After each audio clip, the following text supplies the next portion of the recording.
Good morning, YouTube. Today we got a John Deere 544.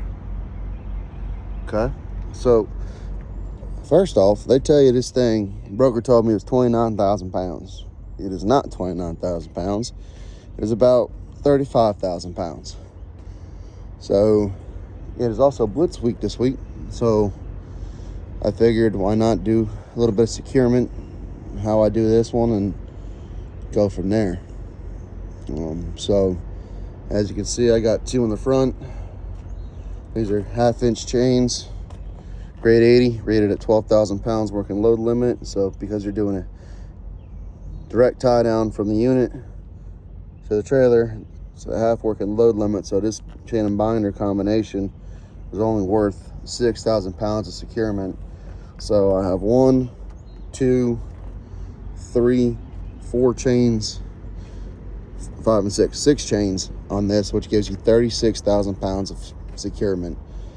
Now, personally, I'm not a fan of hauling them without the wheels on blocks. It's just not my forte, but that's what I was given. That being said, it does have the locking pin on the other side. You can see that red locking pin, which prevents it from articulating. If it didn't have that locking pin, if it was a new or used machine, you'd have to secure this right here and probably find another way to secure this, pulling this way. That way this doesn't articulate, because you got 2 chains over there. I just end up turning this one around to pull this way, and then that should be sufficient. Big thing with hauling the new equipment is, for starters, you want to make sure that you do put a turbo saver on, turbo sock. They don't really do much in today's society with today's technology, but it just makes it look better. You also want to make sure that all your latches for your doors and stuff like that are locked, because they will spring open on you driving down the road. And then also you'll want to make sure you put a strap or a chain, depending on what state you're going through, over the boom or the bucket.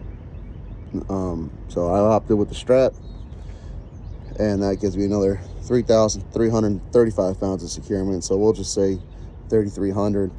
So between all my chains and my strap, I have about 39,000 pounds with the securement. And because it is Blitz week, it doesn't hurt to have extra securement. And even though you're only required to have 50, our company policy requires 100, and we try to do that as much as possible. So I also like to bungee up my chains so they're not on the deck, make a nice swivel. I think it just looks a little neater, personal preference. But as you can see, you got the hook points in the back. You know, I'm not a fan of hooking to the pin. Never have been, never really will be, because it is a towing pin, not a securement pin. So, but if you have to use it in a pinch, you can use it. But that's just how I do my John Deere 544s, brand new ones at least. I hope you guys took some information from this. If not, it's not a big deal. Thanks for following. Like, comment, and subscribe. And looking forward to seeing you on the next one. Thanks.